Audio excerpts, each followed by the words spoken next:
Please go ahead. Good morning, good afternoon, good evening.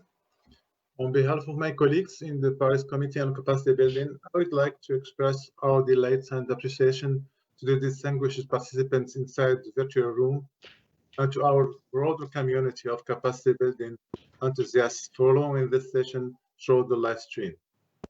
Thank you for your interest and support, and welcome to this virtual dialogue. We were expecting to be in Glasgow at this point in the year, but unforeseen change of circumstances has led us to new ways to stay. COVID-19 may have changed some of our plans, but it has not stopped us from advancing our work. The event we are having today is a conclusion to a series of virtual dialogues that took place every Wednesday of this month, enabling various capacity building stakeholders to come together, add their voices, share their experience, and reflect on critical topics related to capacity building for climate action in 2020 and beyond. We are fortunate to have such an active range of actors in the capacity building community and our steadily growing network. You will hear more about their activities today. Let me briefly show you the agenda of today's meeting and point out a few housekeeping rules. To start the ball rolling, we are honored to have the SBI Chair, Marianne Carlson, with us to open the discussion. We will then move to the presentation of the work undertaken by the Pccb in the past year by our co-chairs. Throughout the event, we will have the chance to add comments and pose questions on an online whiteboard called Padlet. After the presentation of the Pccb's work in 2020, we will start a virtual roundtable discussion with our distinguished invited experts. The Padlet tool I just mentioned will give you the chance to interact with the discussions, with discussants and ask your question. For those following the live stream, we have enabled the question and answer function as the channel for you to submit your question and comments. We also hope that we will have the time to open the floor for a number of spoken interventions to reflect on the discussion and to provide food of thought for the way forward. Finally, we will close the discussion today with a few words of hope and determination from a representative of the COP26 incoming presidency. Without further ado, I would like to welcome Marianne Carlson to set the scene for our capacity building dialogue today. Dear SBI Chair, the floor is yours. Thank you very much. Distinguished co-chairs and members of the Paris Committee on Capacity Building. Ladies and gentlemen, good morning, good evening, and good afternoon to you all. It is a great pleasure for me to address you today, and I thank the committee for inviting me. On the onset, let me say that I am very pleased that this event takes place in a time zone that is particularly conducive to participation from the Pacific region. Effective and sustainable capacity building across all aspects of the Paris Agreement is instrumental to full and inclusive participation in the global efforts to reach the goals. Responding urgently to climate change must therefore include building, enhancing, and retaining capacities. The Paris Agreement recognizes this. Article 11 of the Paris Agreement is very clear. The objective of capacity building under the Paris Agreement is to enhance the capacity and ability of developing countries to take effective climate change actions, especially those with least capacity and those with particularly vulnerable to effects of climate change, including Ldcs and SIDS. Continued cooperation and strengthened coordination to enhance effectiveness and impacts of capacity building is key to achieve the Paris Agreement. And the Paris Agreement sets out the aim and objective for this issue. The Pccb continued to work to identify capacity gaps and needs and potential solutions, including enhancing the coherence and coordination of capacity building efforts related to climate change, and this is vital in this regard. Since 2017, the PCCB has successfully fostered collaboration across actors at all levels. It has done so by strengthening networks and partnerships to enhance synergies and promote knowledge and experience sharing, and by facilitating access to information and knowledge for enhancing climate action in developing countries. At COP25 in Madrid, parties reiterated their trust in the PCCB by extending the mandate until 2024. Parties also took an important decision that the PCCB shall serve the Paris Agreement, making it a centerpiece for the institutional structure for capacity building under the Paris Agreement. In 2020, the PCCB has continued to deliver, and I would like to congratulate the PCCB for successfully advancing work across all areas in its current work plan, despite the difficult circumstances. This is truly impressive. I would like to particularly highlight the transparent and inclusive manner in which the PCCB has conducted its virtual annual meeting. I am also very pleased to see the increased alignment of the Durban Forum on capacity building with annual focus area of the PCCB, and thank the PCCB for its valuable contribution to this year's forum on capacity building to support the implementation of the enhanced transparency framework under the Paris Agreement.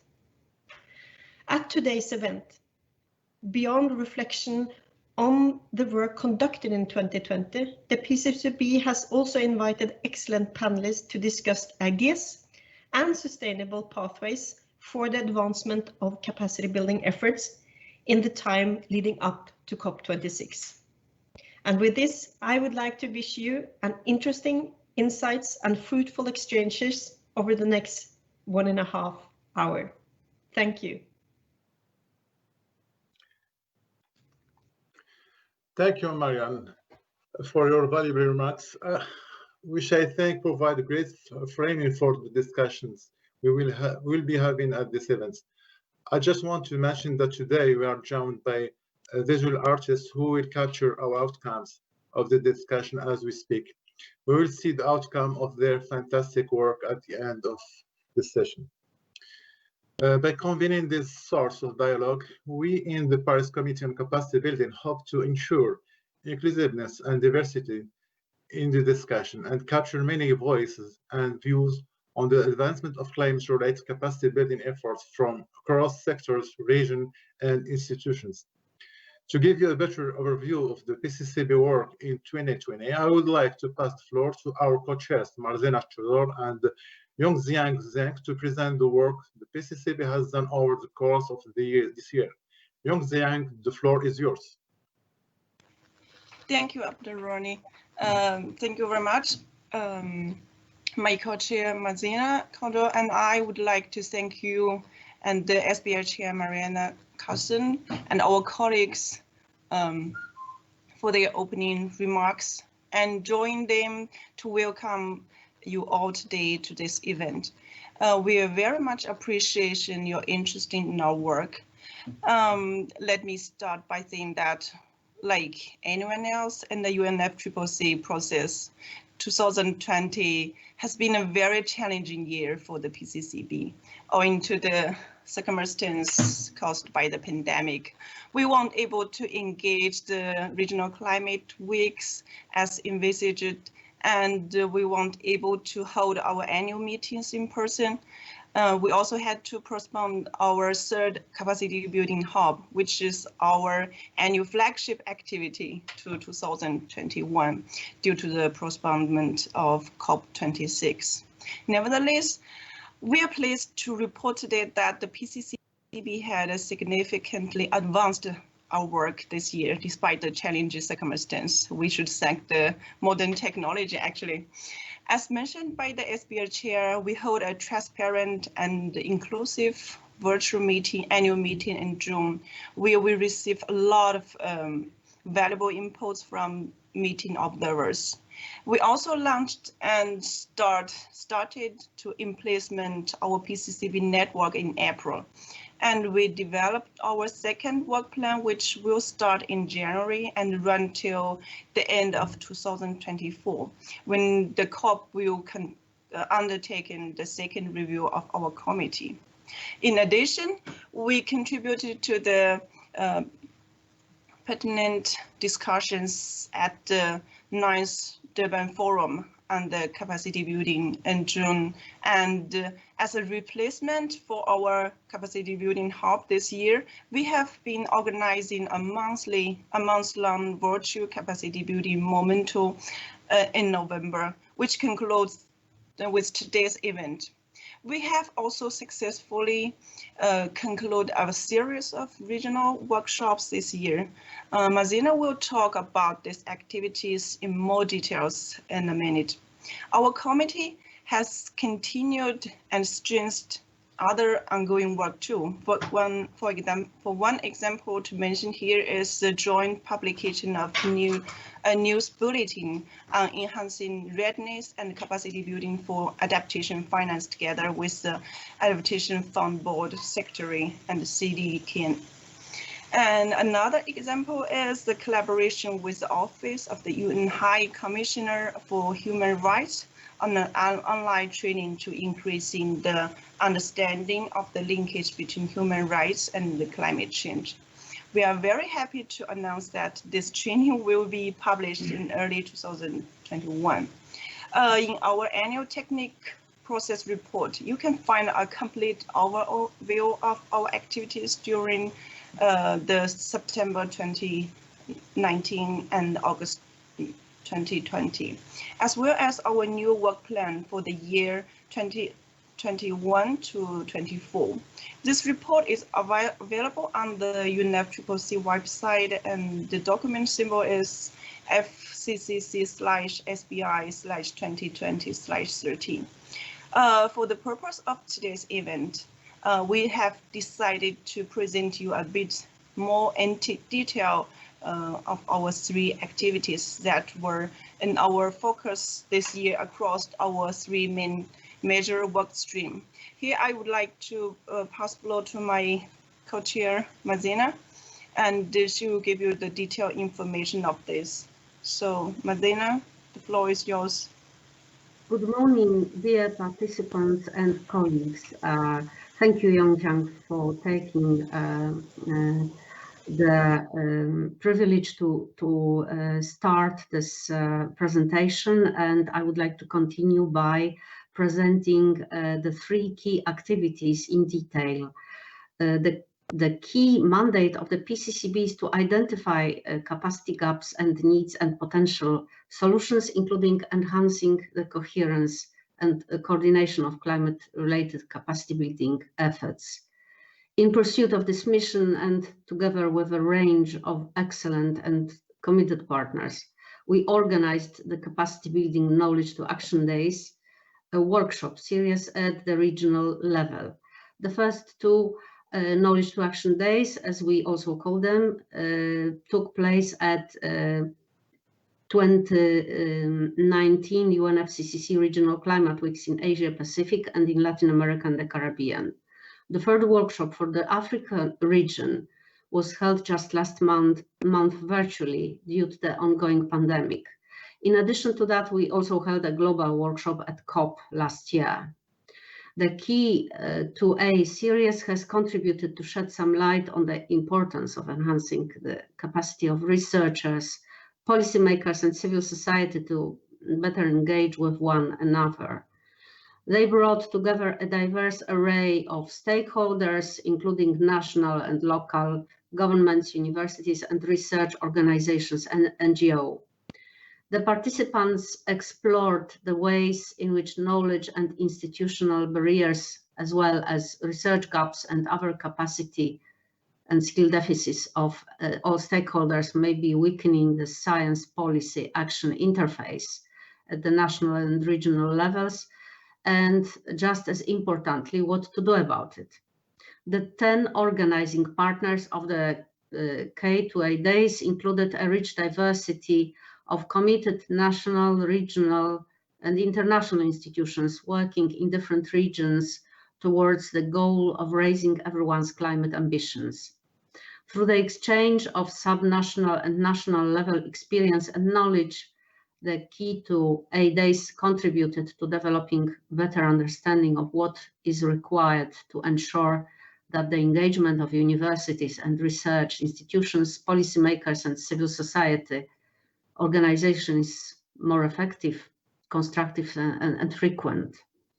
Together with some of our leading partners in this event series, we are presenting the results during poster sessions at the UNFCCC Research Dialogue, which is happening here, the Climate Dialogues. The link to our video for the poster session is shown on the slide, and maybe some of you are even registered for the next poster sessions this afternoon at 5 p.m. Central European Time, where I will be speaking with colleagues who took part with me in these dialogues. The finding of the series will also be captured in a summary report, which will be ready at the end of this year and published on our Pccb website. Let me now turn to the second activity we would like to highlight today. An important component of the mandate of the Pccb is enhancing coherence and coordination of capacity building activities under the Convention and the Paris Agreement. At COP25, both the COP and the CMA recognize the importance of the Pccb in improving the coherence and coordination of capacity building by identifying its work in this regard as a priority area for our second work plan for the years 2021-24. In March this year, we started work on the development of a concept note on how to establish an informal coordination group, or ICG, for capacity building under the Convention and the Paris Agreement. The first iteration of this concept note was published just before our annual meeting in June, and it was discussed at the meeting during a roundtable discussion with invited representatives of other constituted bodies, the GEF, the GCF, and the ACE process. The discussions at the meeting were very fruitful and led us to revise and finalize the concept note on the basis of the comments we received during this discussion.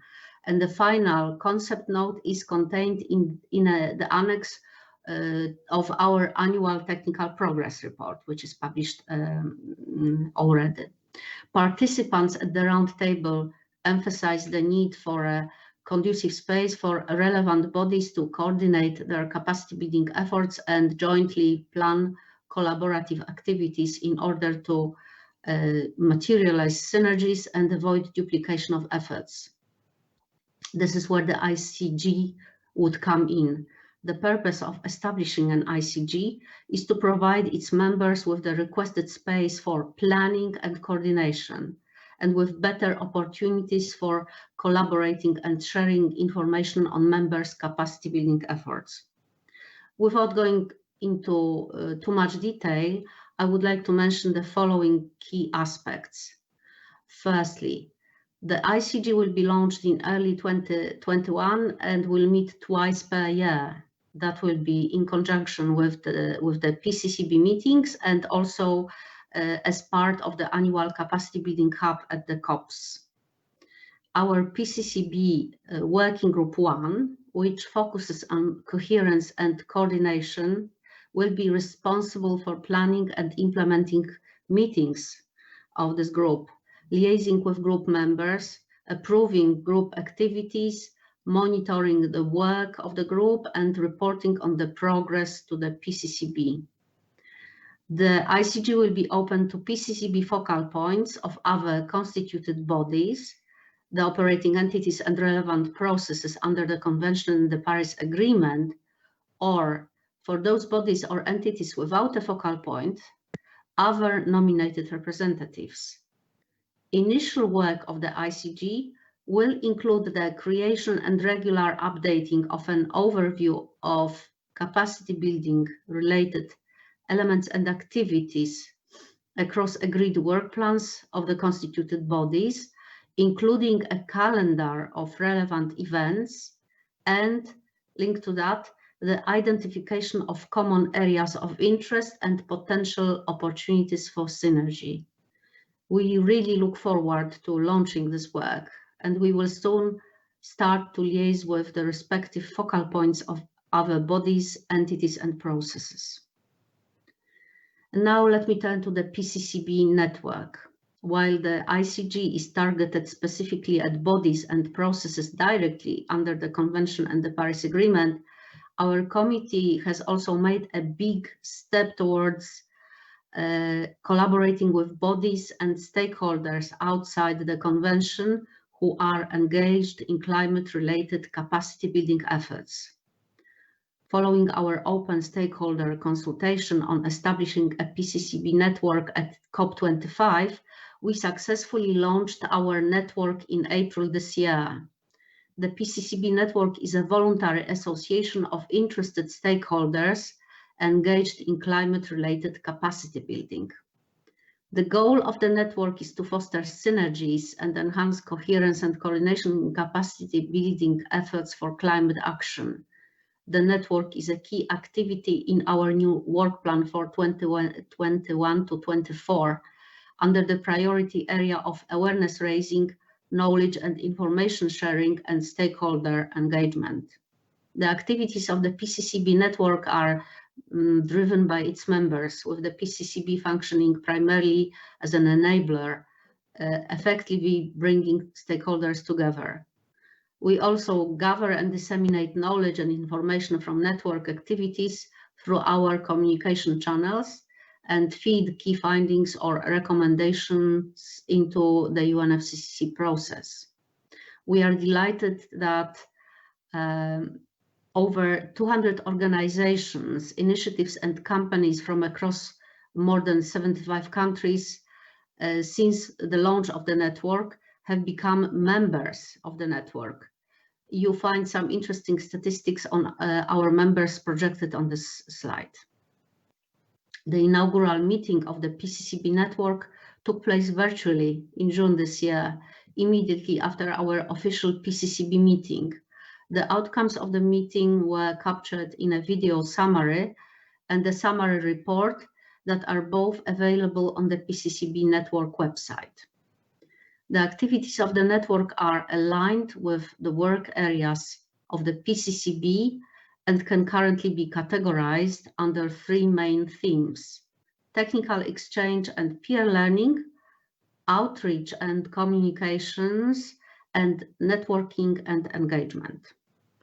The Pccb network is currently publishing monthly capacity building stories highlighting capacity building related initiatives or tools of network members. And in addition, the network has been instrumental in the organization of the Pccb's Capacity Building Momentum to Recover Better series, which we are concluding with today's event. We welcome any interested stakeholders to visit the network webpage at UNFCCC int/pccb-network and to register to become a member. It's open to everybody.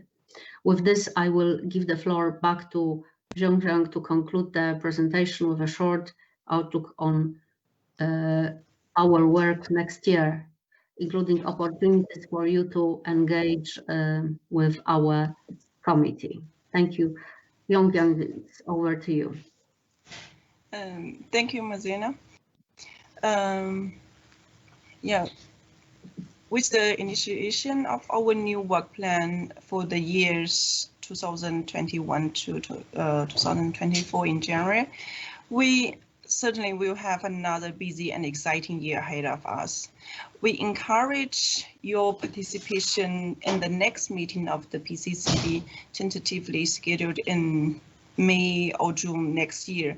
We hope that we will also be able to organize our third capacity building hub at the COP26 and engage with many of you there.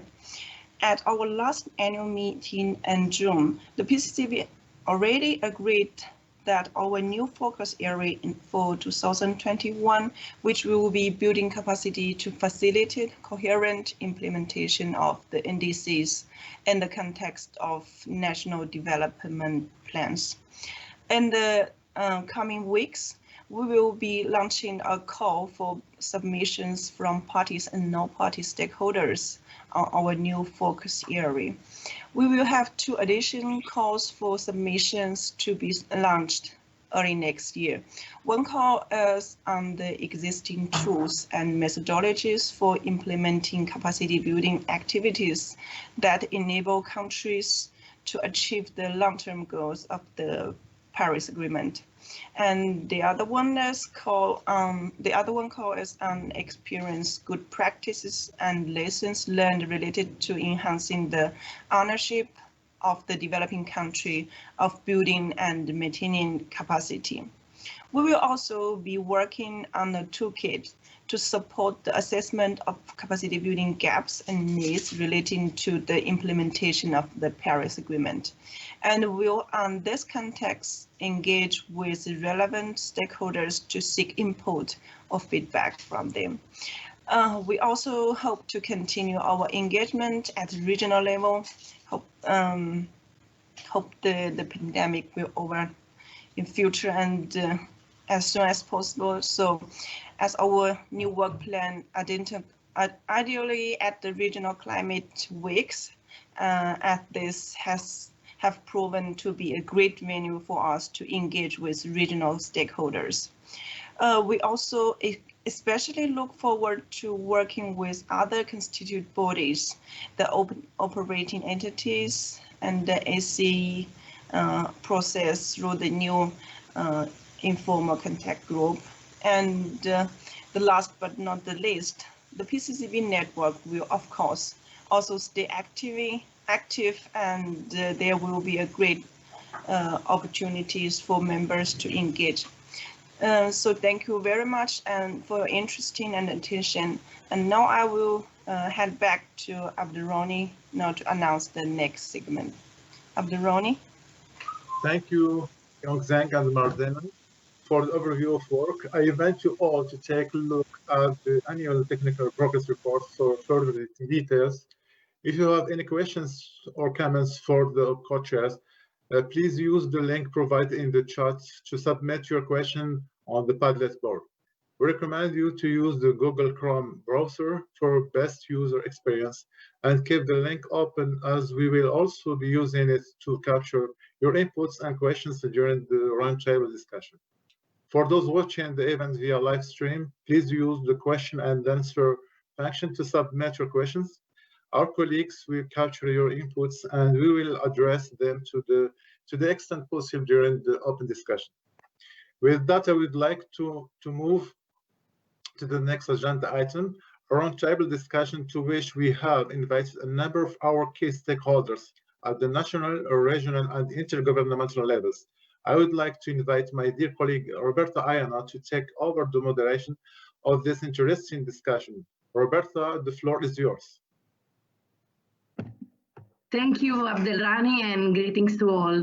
This panel discussion aims to highlight and discuss different perspectives related to advancing the implementation of Article 11 of the Paris Agreement, which is focused on capacity building. And we will also be talking about how to enhance coherence and coordination across different efforts. We have invited 4 distinguished panelists to be with us here today, including 2 members of the Pccb Network and 1 future member of the Pccb New Informal Coordination Group, which are the 2 Pccb initiatives that our co-chairs have already presented as means to strengthen capacity building action, coherence, and coordination. In addition, we have invited a distinguished government representative from Kiribati to talk about a recently completed major and holistic climate capacity building project in our country. Allow me to welcome our distinguished panelists Let me thank them for accepting our invitation and remind everyone that we are on a tight schedule and we'll have to be very conscious of time. So to keep the flow and timing of the agenda, I may need very kindly, I promise, to ask you to wrap up at certain points. I would like to remind our participants to use the Padlet board shared in the chat if they are in the room, or the Q&A function if watching the live stream to submit any question or comments they may have. On the Padlet board, the link to which is shared in the meeting chat, you can add your questions in the column under the picture of each discussant. And we recommend you to use a Google Chrome browser for best user experience. You can use the upvote function to highlight those questions that are for higher importance and relevance to you and you would like to be asked to the panelists. So without further ado, let me briefly introduce our first panelist, Nenenteti Tereaki Ruatu from Kiribati. Nenenteti Tereaki Ruatu is the Director of the Environment and Conservation Division of the Ministry of Environment, Lands and Agricultural Development in Kiribati. Under her leadership, the Ministry has supported the implementation of a national capacity building project in recent years. And the National Capacity Building Project in Kiribati is a great example of a capacity building effort aligned with the objectives of Paris Agreement. It is country-driven, based on national priorities, integrated in national planning, and focused on individual, institutional, and systemic capacities. It includes enhancing the capacity of decision makers, as well as greater capacity for reporting, monitoring, and evaluation, and ultimately aims to enable a strengthened environmental governance system in place. So, what were the main drivers behind this project? Which capacity building needs and gaps did you aim to overcome through the project, and how do you evaluate the progress made so far? Mr. Tereaki Ruatu, the floor is yours.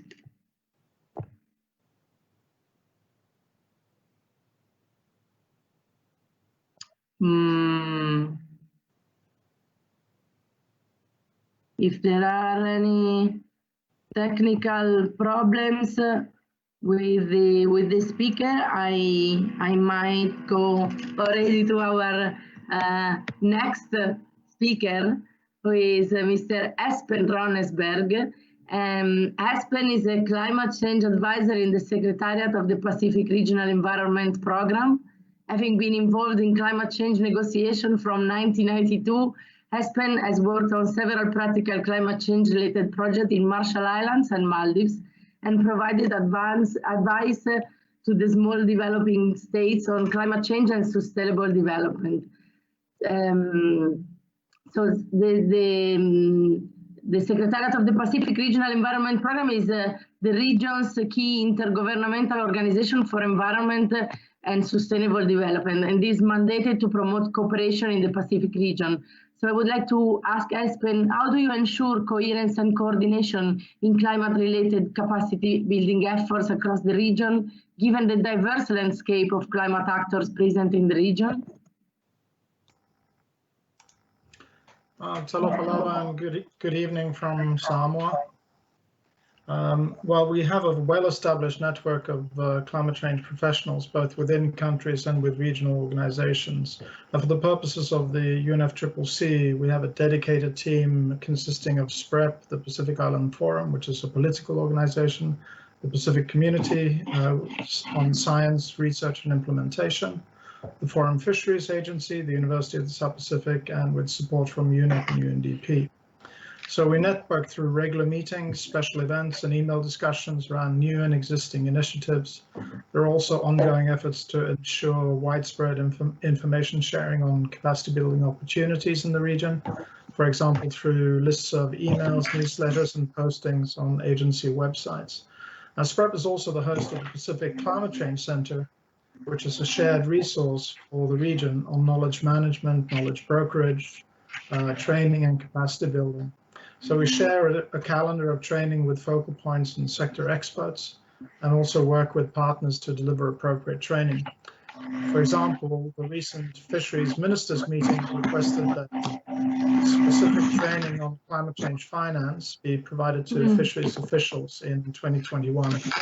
And in that regard, we're also developing an e-learning platform for these courses as a result of the pandemic situation, since we, well, it's a challenge to deliver our face-to-face training. So we're doing it virtually like this meeting, but sometimes we're fortunate to have in-country experts that we can also utilize to provide some of that sort of face-to-face interaction. Thank you. Thank you very much. And yes, indeed, I think that also capacity building finance is a very important issue, as I understand. And so I would like now to ask a question to our next speaker, who is Mr. Matthias Frumery, who works on climate finance and climate diplomacy at the Swedish Ministry of Foreign Affairs, including on climate mainstreaming in developing cooperation and external relations. Mr. Frumery represents Sweden on the steering committee of the NDC partnership and is a member of the UNFCCC Standing Committee of Finance.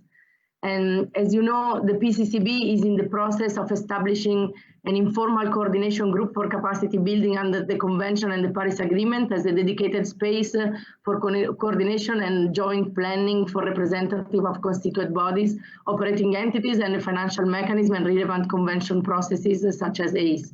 We look forward to work with you also, Matthias, as a representative of the Steering Committee of Finance, the Standing Committee of Finance in this group, and would be very interested in hearing your thoughts on how the informal coordination group could best organize and undertake its work in the first year to add the most value to the capacity building related work of its members. So it would be great to also hear from you in this context, what capacity building related work the Standing Committee of Finance is going to conduct in the next year or two, and how this work could benefit from coordination with the informal coordination group. Matthias, the floor is yours.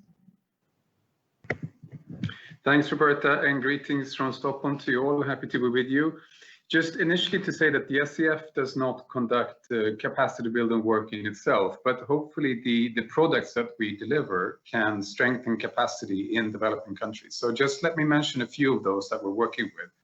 Hopefully many of you are aware of the biennial assessment of climate finance flows, which we produce every second year, and we're working on the next edition to be presented to COP26.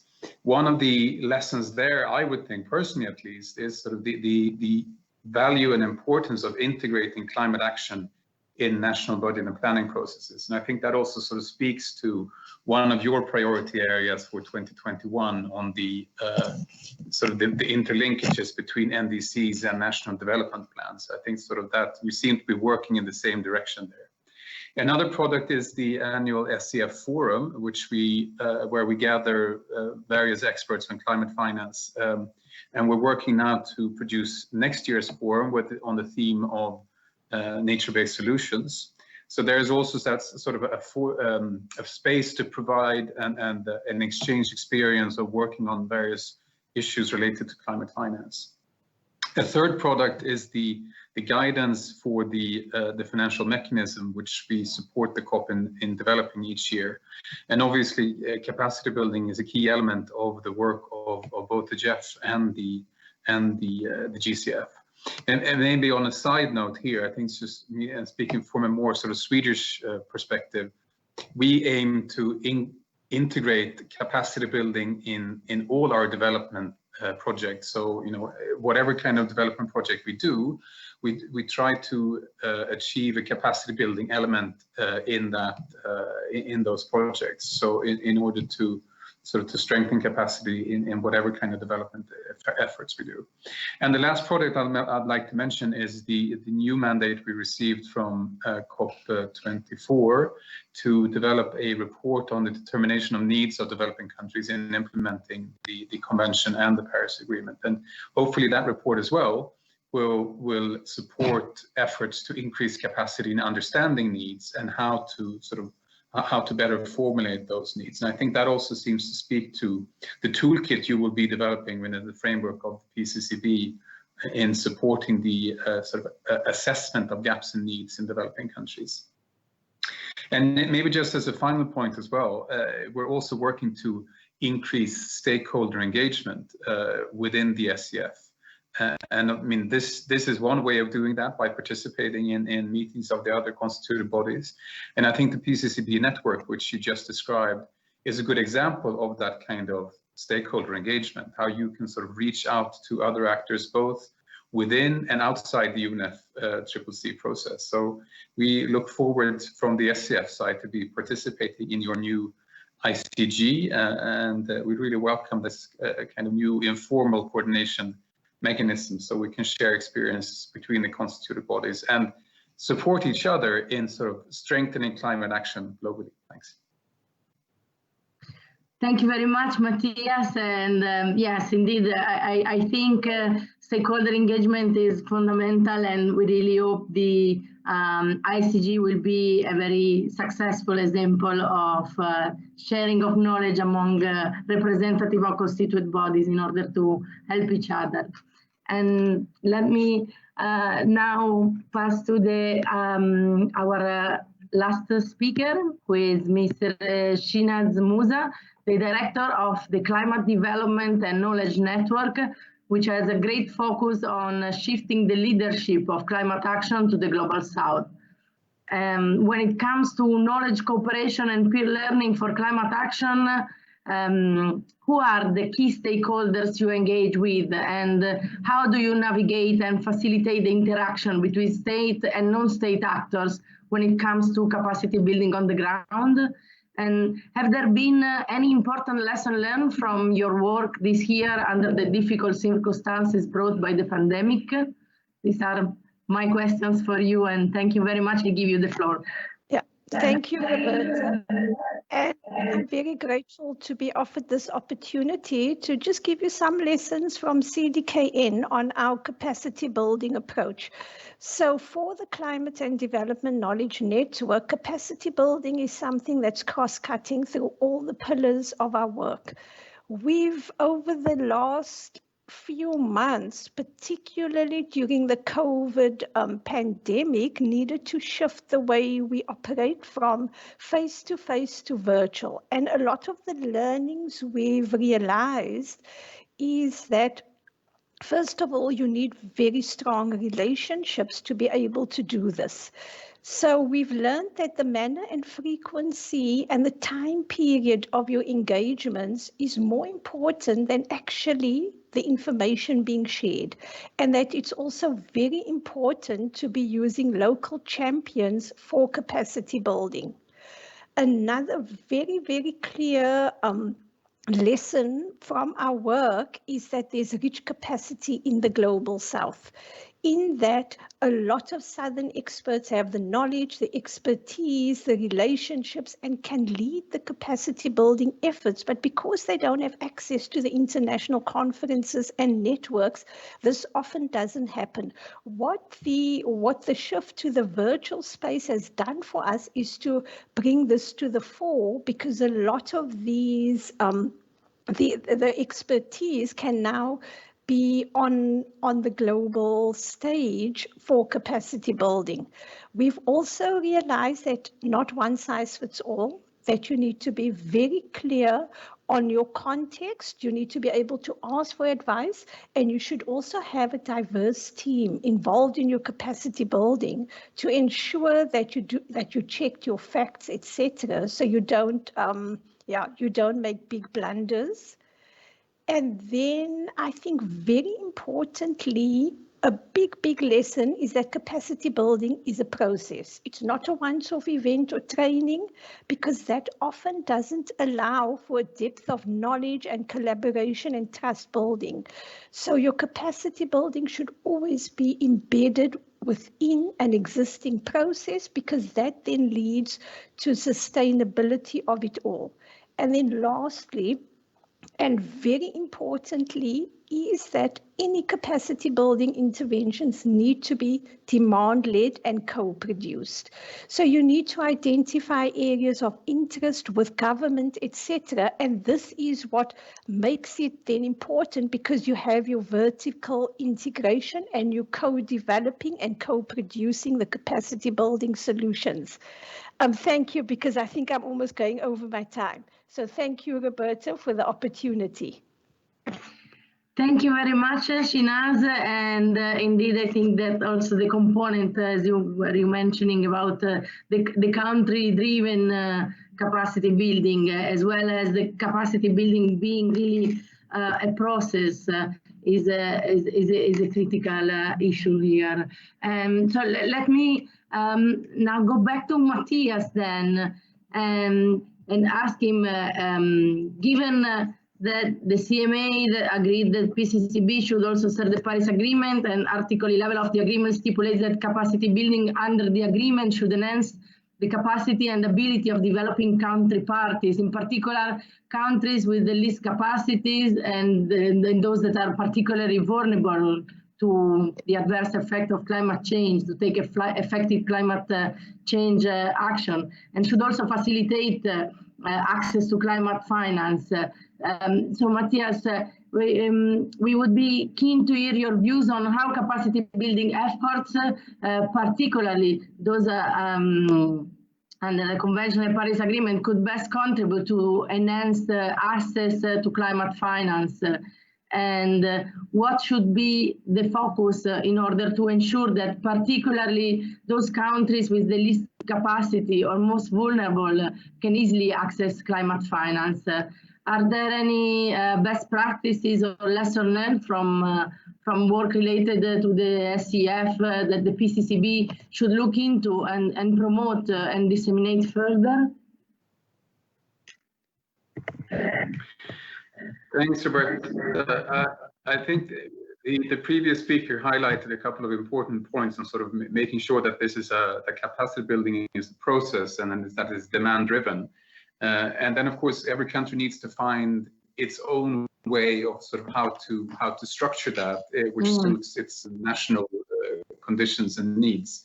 But when it comes specifically to access to finance, I mean that when we discuss access to finance within the UNFCCC, we're very often, I believe at least, very much focused on the financing through the GCF and the GEF. And obviously those mean that's the financial mechanism. But when you look at the biennial assessment, you will clearly see that they represent sort of quite a small portion of the total amount of financial flows available for climate action. So the majority of the funding goes through the multilateral development banks or through bilateral agencies. So I think that speaks also to the importance of, again, sort of integrating climate action in your national budget and planning processes, and making sure that you're integrating climate action in your dialogues with developing partners or development partners. So that you're making climate action a priority there, and then sort of through that gaining access to the kind of financial flows which are available outside sort of the strictly the UNFCCC process and the GEF and the GCF. And I think a last point on this, also when it comes to access to finances, making sure that you're applying the principles of the Addis Ababa Development Finance Agenda, sort of building your national resource mobilization processes in accordance with the Addis Agenda. I think that would also facilitate access to finance, particularly also when it comes to climate action. Thank you. Thank you very much, Matthias. And so in line with the need to focus also on specifically the national priorities in order to then ask and provide the proper capacity building resources, I would like now to ask Espen. So in the Secretariat of the Pacific Regional Environment Program, you work with a diverse group of members from small island development states to least developed countries to metropolitan members with various circumstances, needs and priorities. what are your capacity building priorities in the region, and what have been the key capacity needs and gaps brought to your attention by your member states? Well, thank you very much for that. Let me just first of all say I agree very much with one of the previous speakers. I think I put a comment to that effect. But basically, the priorities that we have as an organization are for our island members. And although in many cases international funding is only available to the Pacific Island countries that are parties to the UNFCCC, the Pacific Island territories are often in a more challenging position when it comes to securing resources, but we do our best. In terms of priorities, it's important to note that capacity building is really an ongoing national process supported by regional agencies like my own. And the region needs to keep building up a cadre of professionals as there is relatively high mobility within the public services. As skills are upgraded, there are greater job opportunities and advancement. People can move up in their own national governments, or they can come and work for organizations like SPREP, which happens quite a lot. So we need to keep training new climate change officials. We need to provide new skills to existing staff, and we need to provide needed skills to sector officials that need specific training. I mentioned earlier the fisheries example, but in addition to that, we've also provided training for small-scale agriculturalists in the areas of meteorology and forecasting to assist them with better understanding the ENSO cycle, sea level rise modeling for port officials in relation to protecting ports, and training for national weather services in producing peer-reviewed reports that can be submitted for IPCC considerations. So that is very much part of a partnership that we have with WMO. But as you can see, the range and the scope of capacity building needs in the Pacific is very, very large, and it's not something that we can simply say that we've achieved. It's going to be an ongoing effort for a very, very long time. Thank you.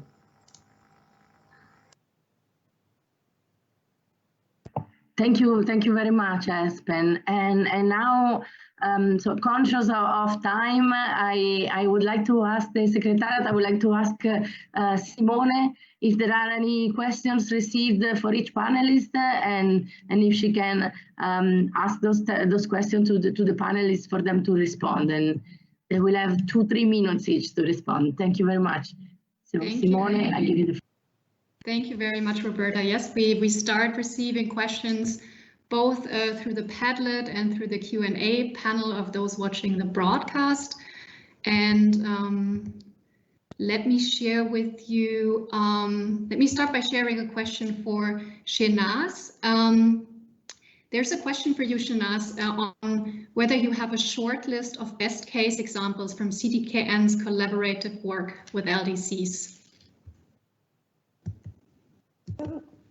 Thank you for that question. We don't. So we have written up some stories which you can find on our website of work we've done with the African group of negotiators, because what we did there was very much a mentoring of young negotiators and supporting them to engage more actively in the negotiations.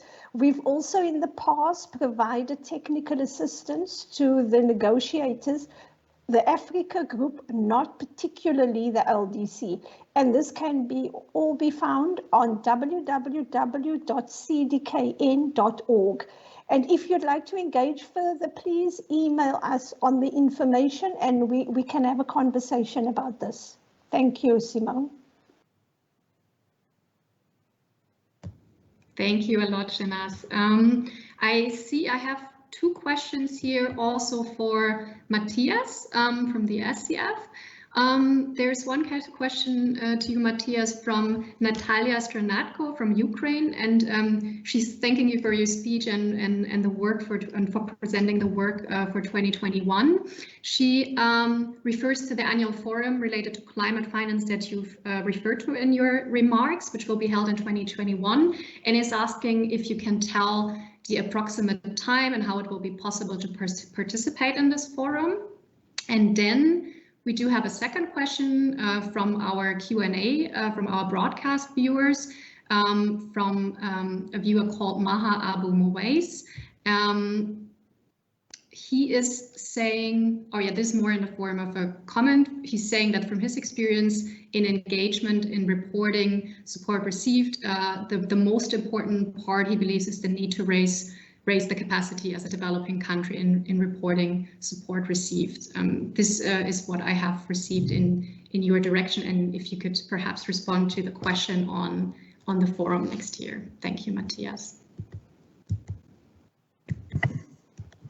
Thanks for those questions. On the forum, we're hoping to be arranging the forum in a physical format, so actually taking place not virtually, but obviously we're still we still need to see how that can be worked out. But so timing wise, I would think we're aiming for sort of the middle of 2021 and onwards.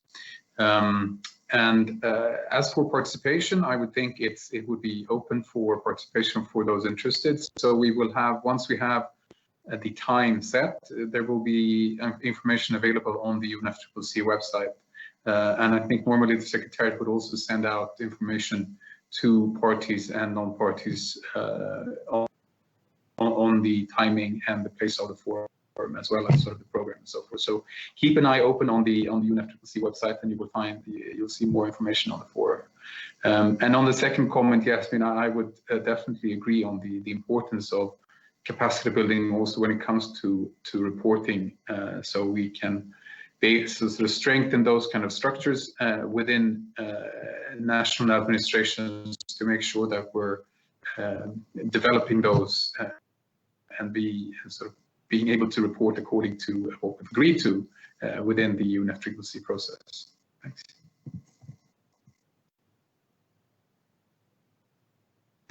Thank you, Matthias. I just saw actually one more question coming in to you, which is from the Padlet, from a participant in our room, and it's asking how can the SCF mobilize Pdbs to invest more in energy transition and in a just and inclusive transformation of our economies? Would you like to respond to this as well? Thanks. I'm not sure I'm aware of what Pdbs are, but yeah. If I just have to respond to the question in terms of energy, which obviously is one of the key sectors when it comes to climate action, making sure there is both access to energy and renewable energy and also energy efficiency. I think that goes back to the points I made on integrating climate action in your national budget and planning processes, and also making sure that you're prioritizing the kind of projects which you highlight in dialogue with development partners. We in the SCF would not be we're not allocating funds as such. In the various products we're doing, we're both sort of compiling information on the flows, which we can see, and also in the new product we're doing, the needs determination report. We're looking into various types of reports which parties have made to the UNFCCC, where needs are described in various ways, and not only national reports, but also reports from, for example, the World Bank, UN agencies, and so forth, sort of both on global and regional level. And many of them would highlight various types of energy needs as well. So we would have that kind of information in the products which we produce, and hopefully once the products are there, that will facilitate for the developing countries to see how other colleagues are doing in determining the needs they have, for example, in the energy sector, and sort of ways of meeting those needs. But I think again, sort of the importance of integrating those needs in your national development plans and making sure they're sort of part of your national budget processes. That would facilitate also resource mobilization in line with the principles of the Addis Ababa Development Finance Agenda. Thanks. Thank you so much, Matthias, for that comment response. Roberta, I have no further questions addressed to all the panelists, but I do have a couple of comments addressed to the PCCB co-chairs, which I could read out for them if you would like me to.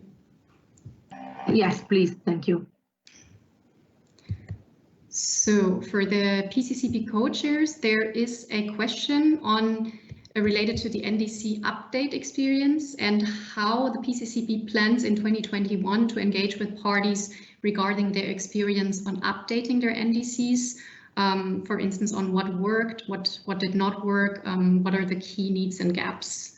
There is also, that's a question that is still in the making, so I will wait with that, but there is also a question from the Q&A panel that I think is directed mostly at the PCCB chairs.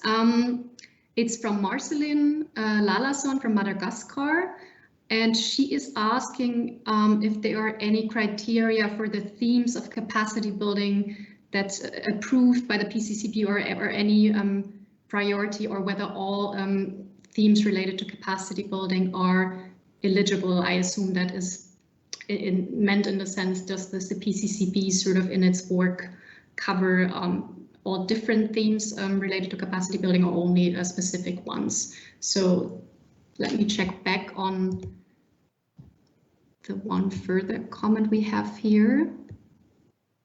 Yeah, there is one comment from the Women and Gender Constituency, also to the PCB co-chairs.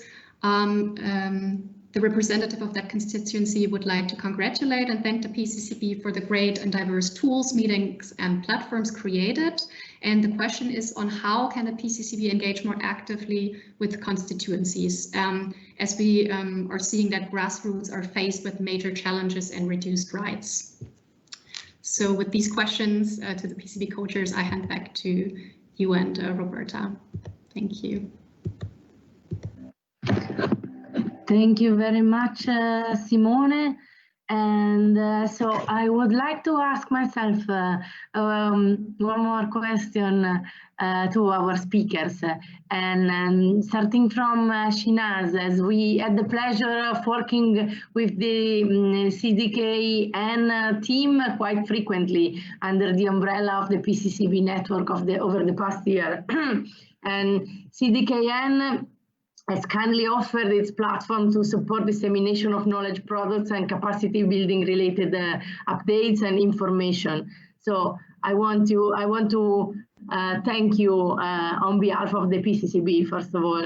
And as a member of this community, what would be a key positive feature that stood out for you, and what would be a priority for improvement and action for the network going forward, in your opinion? Thank you, Shinaz. The floor is yours. Yeah. Yes, thank you for that. I think in terms of positive, what is really heartening is to see that there's a clear intention of linking the capacity building to action on the ground. So the action there is the updating of the NDCs and then ultimately the implementation. I think without that pathway to clear action, we all will be doing capacity building in isolation. And I think that is something we should carry with us as we walk this path of capacity building, that it needs to be linked clearly to action on the ground, else it's all a waste of time. And then also, just to add to that, is that capacity building is actually a two-way partnership, because I think historically it's always been seen as a one-way flow. But so as we're moving away from workshops and training workshops to things like peer-to-peer engagements where capacity building becomes embedded, I think it's important to see it as a two-way directional flow of knowledge, information, etc. and then ultimately with the building of long-term relationships, which then sets a very solid foundation for capacity building, but also action. So yes, that's from me, Roberta. Thank you very much. And actually, I would like also to ask one more question to Espen about, so being Kiribati, as far as I know, a member of the Secretariat of the Pacific Regional Environment Program, how can organizations like the Secretariat and other regional actors facilitate learning and sharing at the national level in a way that meets the needs and priorities of countries and furthers the climate agenda in the region? Well, thank you for that. First of all, I'd like to very much agree with the previous speaker, Ms. Musa.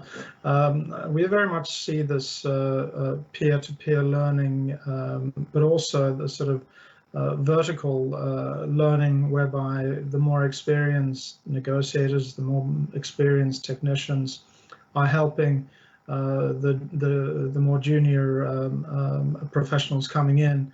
So we're very much seeking to support that sort of both horizontal and sort of vertical exchange of skills and learning. But throughout the work that we've been doing, we've actively included monitoring and evaluation functions around projects and programs. But we've added this element of learning around the M&E in recent years, and in addition, there are also ongoing efforts at enhanced knowledge management, including through a regional technical working group of member countries and agencies looking specifically at information and knowledge management. But most importantly, though, is that we need to have a good ongoing dialogue with the country to ascertain capacity building needs. Now, for example, we're doing work supporting NDCs in the Pacific, and we've had to work to identify some new skill sets that are needed. For example, there are capacity building needs associated with the actual M&E framework for the NDCs, because there's some new things that are cropping up that are not necessarily part of the established national framework. We're also a regional implementing entity for the Adaptation Fund and the GCF, so we do seek to build capacity in the development of projects and oversight of project implementation, and we try to include regional expertise as appropriate, both in project design and implementation, using regional partners, both from within the Pacific Island countries, but also in the wider region, in Australia, New Zealand, and the French overseas territories and so forth. And finally, I just wanted to raise one point around capacity supplementation, which we found to be very successful in supporting building capacity in country. If you have a regional expert who's from the islands, can travel to one of the other countries and deliver on a project, but also overseeing, mentoring, if you like, 2 or 3 local professionals. We also found that to be a very effective way to make sure that we do respond to the real needs of the individual countries. We don't have a one-size-fits-all approach, but we definitely try to look at the particular circumstances, the particular challenges that each country is facing, whether it be an archipelago or a single island. Like I said, this is going to be a very long journey for us, but thank you very much for the opportunity to contribute. Thank you very much, Espen, and congratulations for the many activities you are carrying out, and very important ones. And I think so. In terms of evaluating the needs, I would like now to ask Matthias. I think actually, Matthias, you even already answered to this, but especially regarding the report on the determination of the needs of developing countries relating to implementing the Convention and the Paris Agreement, which the SCF has been tasked by the COP. As a co-facilitator in this process, how will you seek to identify the key capacity building needs of developing countries? Thanks, Roberta. That's a great question. And we're sort of in the midst of developing the report. We've had a couple of SCF meetings discussing it. We've had a number of regional webinars to solicit views from colleagues and partners on the report. When it comes to capacity building, we've taken the approach to sort of look at the needs from, let's say, four different perspectives. One is the geographic perspective, so Africa, Asia, and so forth. One is a thematic perspective, so mitigation or adaptation. One is the more sectoral, so like energy, for example. And the final one would be according to the means of implementation, so financing, technology transfer and development, and of course capacity building. So we will definitely have sort of a section, or maybe even sections, on capacity building in the report when it comes out next year. I mean, what we're doing with the report is that we're compiling information already out there. So if parties have highlighted capacity building needs, for example, in their NDCs, that will also be reflected in the report. Or if parties have highlighted capacity building needs in other types of national reports, such as BORs, for example, that would also then be reflected in the report. So we hope to have a reflection in the report on the capacity building needs which parties have identified in reports which have been sort of produced to date, so to speak. And we're also looking into whether we could then potentially produce some kind of recommendations which could be taken forward, or at least there will be some kind of sort of reflections on, you know, this is how parties have done when determining their capacity building needs, which will hopefully then be able to, you know, inspire each other and all of us, and how to formulate that in our needs going forward. Thanks. So thank you very much, Matthias, and that's really interesting. And so of course I hope also the PCCB would be able to support you, and we will have the chance also in the informal coordination group to discuss these issues and how to best support you. Now I learn we have a comment from the EU coming in. So first, before giving actually the floor to the PCCB co-chairs again to reply the questions they received, I would like to give the floor to the EU for their comment. Thank you. Thank you, Roberta. So it's not a question, it's more of a comment. So on behalf of the European Union and its member states, we would like to congratulate the PCCB for this whole series of events that were very interesting to keep the momentum on climate-related activities and climate-related capacity building activities, sorry, in this very challenging year we are all experiencing. It was very useful to hear about the PCCB activities in 2020 and the progress they made despite the pandemic. And we are very looking forward for 2021. The roundtable discussions were also very interesting, hearing about different perspectives and the challenges related to capacity building.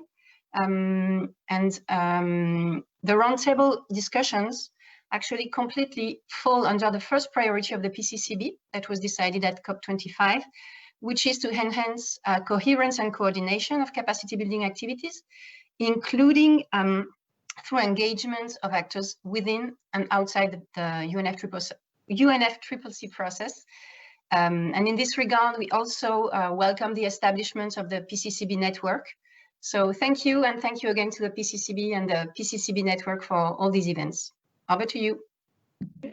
Thank you very much, Clarisse, and really thank you. We are doing the best we can, and with the great support also of the Secretariat, who organized like perfectly the webinar series that we are completing today, and also helped us in establishing the informal coordination group and the PCCB network. So I also would like to invite the audience to have a look at the UNFCCC website, where the PCCB network is described, and there's the brochure and the way to join the PCCB network. So thank you very much again, Clarissa, for your kind words.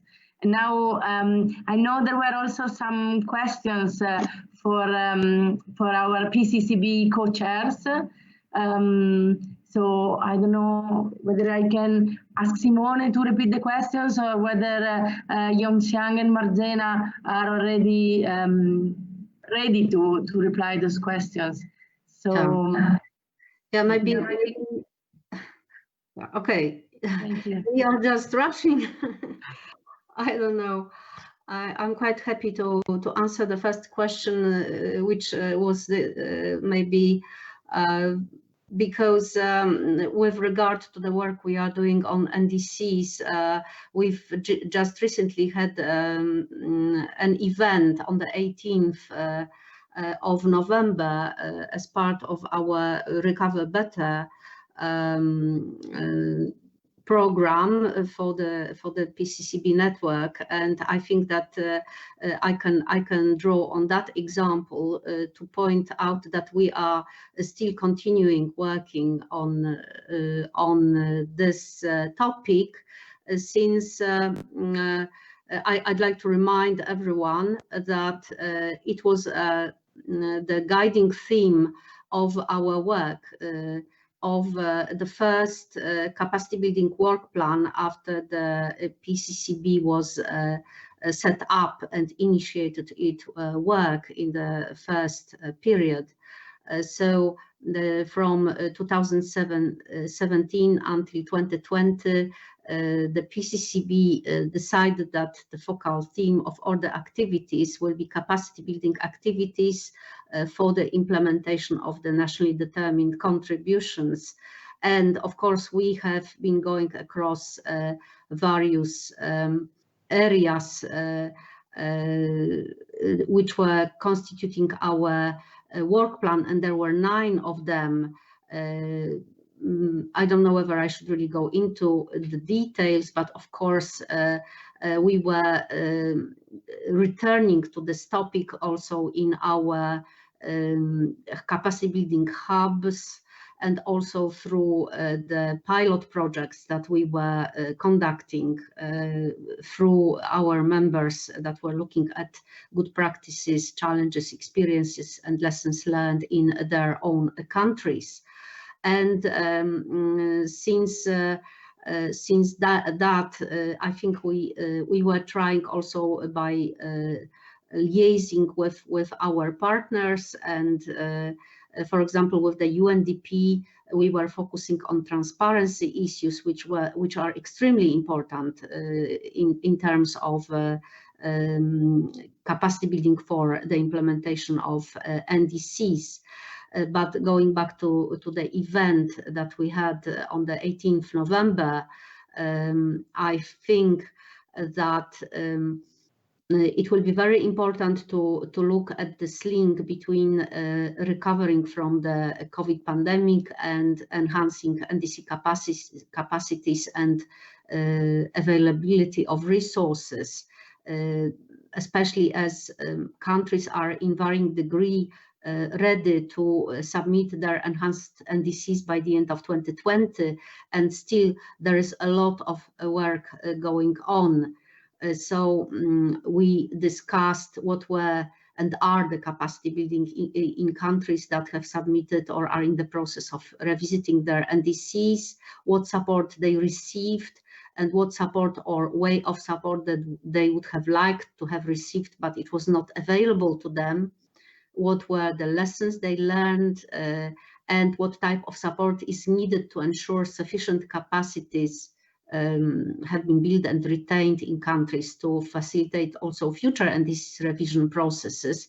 And since this is going to be a cyclical undertaking, I think that the PCCP will continue looking at NDCs because these are the backbones of the Paris Agreement, and without those building blocks, the Paris Agreement will not achieve its goals. I think that in a nutshell, this is the question to the answer, which I hope is satisfactory. But we can also, discuss it further if there are clarifying questions. But now I would like to ask Simone to remind us the remaining questions, because I haven't noted everything when she was reading them out. Roberta, it's over to you, and maybe I can ask Simone, or you will ask Simone, whatever. Well, thank you very much, Marzena, and thank you very much so for your reply. But I think unfortunately we are quite running out of time. So also, in case there are other questions and how to respond to them, we can post on the web page a follow up to the roundtable. So I would like to thank one more our distinguished panelists today. Thank you very much for joining the roundtable and the event. Well, I would say this morning, but mainly today, because for some people it's not morning anymore already. And I would like now to give the floor to my dear colleague Abdelrani to close. Thank you. Abdelrani, to you. Thank you, Roberta. And I would like to thank all the panelists for their insightful remarks, and all the participants for their valuable inputs and thought-provoking questions that lead a very lively discussion. And I would also thank our co-chair Marzena for responding to the question from participants. Our next and last segments are closing remarks by Carl McAlondon from the incoming UK COP26 presidency, who will wrap up the discussions with some words of hope and determination for action in the months ahead of us. Before I hand over to Carl, I would like to mention that the UK COP presidency team has been an active and very supportive member of the Pccb Network throughout this last year, and a strong lead for the capacity building community. I would like to express our appreciation for your continued support and engagement with the Pccb, its network, and the advancement of capacity building under the Convention and Paris Agreements. Carl, thank you for joining us today. We look forward to your reflections and discussion today, and also your thoughts about plans for the way forward. Carl, the floor is yours. Thanks, Abdelrani, and thank you for that really great introduction. And good morning to everyone here, or good afternoon, or good evening, wherever you are today. I'd just like to start off today saying that hope wherever you are, you, your loved ones, and your colleagues are safe and well during these very strange times. As a representative of the incoming COP26 presidency, I'm really delighted to have been given the opportunity to say a few closing words at today's event. But before I do, I would just like to say a huge thank you to all of those who have helped organize this series of UN climate dialogues this month, particularly the SB chairs and the Secretariat. And in speaking to today's topic, I would just like to touch on three key areas. The first key area is really just a reflection on the year so far. So needless to say, 2020 hasn't been the year that we thought it might have been. We will all know that the COP Bureau, the UNFCCC Bureau, made the very difficult decisions to postpone COP26 based on the critical need to protect both the health and well-being of participants and residents in Glasgow. But having said that, and despite all of the challenges of this year, we all know here that climate action cannot wait. We have been very pleased to see leadership this year and momentum, and it's been driven by so many. Looking back, we can see the beginning with the IOSIS Placencia Ambition Forum in April, with the June Momentum events during the summer, but also with UNGA in September, to name only but a few. In parallel to this, we as the incoming COP26 presidency have been working close with the COP25 presidency, with the SB chairs, with the Secretariat, but also with others, to make sure that we're minimizing disruption, but also maximizing process to the greatest extent possible, in line with the Bureau's guidance. But however, we have been undertaking over the last few months, a process of consultation with parties, just to make sure that we better understand their priorities and concerns. We hope that these November dialogues will really provide important opportunities for parties to look back and to address some of the discussions, but also to think ahead to the negotiations.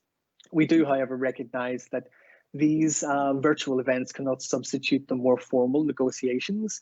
It really is our collective hope, everyone here, that we will be able to meet in person sometime soon. We also fully recognize that there are concerns around the virtual meetings. We're working very hard to make sure that all of these events are as inclusive as possible. Ultimately, it's really our hope that these dialogues can advance some of the discussions, but also the thinking, so that we can really hit the ground running for the formal sessions next year. On the second area, the work of the PCCB, I'd just firstly like to acknowledge, as the SBI chair done at the beginning of this meeting, with the COP25 did agree to extend the mandate of the PCCB and to ensure that it serves the Paris Agreement under the institutional arrangements for capacity building under Article 11. COP25 also seen the capacity building hub, and it built on the successes from Katowice, both growing in size and growing in impact. And we really look forward to a third capacity building hub in Glasgow next year. Since Madrid, we've seen some really good progress from the PCCB's mandated work, despite the circumstances. And those, for example, just for a few examples, the Durban Forum was really good in bringing together experienced participants to strengthen coordination, to discuss strengthening coordination and support for the enhanced transparency framework. Despite working virtually, the PCCB was able to meet in June and had really fruitful discussions on how to carry out a lot of his mandated work, and that work has been continuing intersessionally also. It's been mentioned a few times before that the Pccb network has really grown in size, over 200 members, but it has been a really effective tool in bringing together stakeholders, both to share, to learn, and to collaborate. And despite the progress the great progress that the PCCB has made this year in advancing its mandates and bringing together stakeholders for real world, we're very conscious that between now and November next year, the PCCB still has a lot of work to do. But we stand ready to support the PCCB, its network, and the wider climate capacity building community as we move towards COP26. And very briefly, and the third point, I just want to touch on the importance of continuing the momentum on the road to COP26. So we do fully recognize that progress has been made in 2020, but we all know here that a lot more progress is needed and a lot more work is needed. Building on the great work of the Race to Zero and its dialogues earlier this month, where the UK and Chilean high-level champions called for ambitious commitments from non-state actors and civil society. These November climate change dialogues have really been a good opportunity to continue that momentum, and they lead us very nicely into December and towards the Climate Ambition Summit 2020. Co-hosted by the UK, the UN, France, and in partnership with Chile and Italy. The Climate Ambition Summit 2020 is really an important milestone for us all on the road to COP26. But it's an important platform for leaders to be able to demonstrate their commitment to the Paris Agreement, while also offering opportunities for announcements under the three pillars of mitigation, adaptation, and support. So similarly to, we would also just like to say that we're looking forward to the Ldcs Ambition Summit on December the 9th, where the Ldcs are calling for ambition in alignment with green, inclusive development pathways. But very quickly, we're looking forward to 2021. The UK is committed to working to convening parties, but also to working with all stakeholders at all levels to be able to accelerate progress ahead of COP26. But very importantly, at COP26, we are committed to unleashing the full potential of the Paris Agreement by facilitating agreement on those outstanding elements of the Katowice rulebook as part of a comprehensive negotiated outcome that can drive ambitious action on mitigation, ambition, and support, leaving no issue behind. So just to wrap up, I'd just like again to thank the SB chairs, to the Secretariat for organizing these climate dialogues throughout November and into December, but also to the PCCB, its network, and importantly to the capacity building team at this they have done throughout the year to continue momentum. So I'll stop there, but just to say thank you again for having me today, and I wish you all the best. Thank you. Thank you, Carl, for this excellent final remarks, to which I have nothing further to add, except to thank you all once again for joining us today. For the last few minutes of this meeting, I would like to give the floor to our visual artist from Tofu Creatives to walk us through the summary she has masterfully developed. Desiree, the floor is yours. Thank you. As you can see on the screen, you see the visual summary. And we started at the beginning how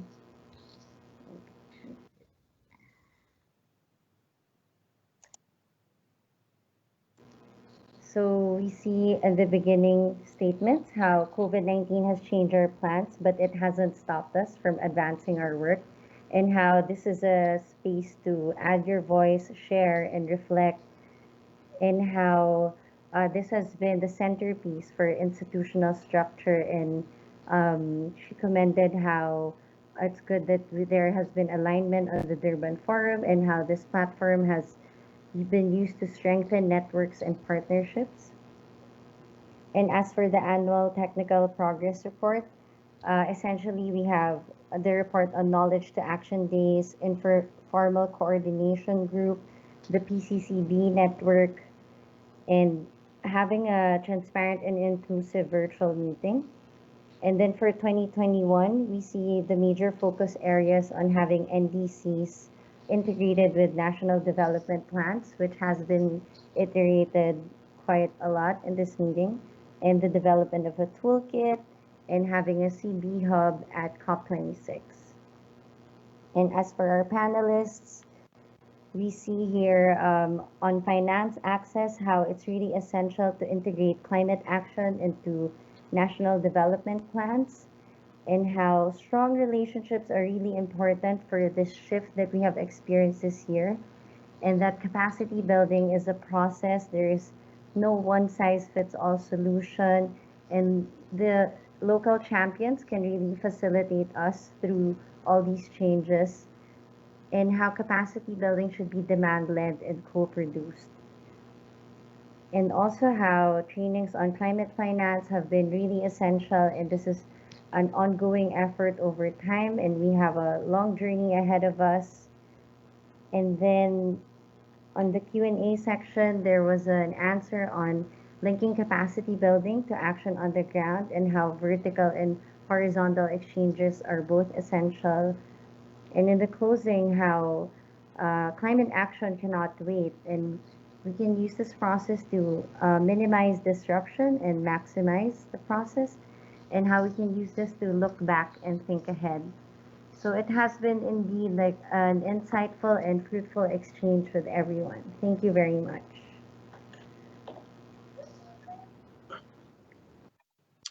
Well, thank you very much, Desiree, and I very much appreciate your work.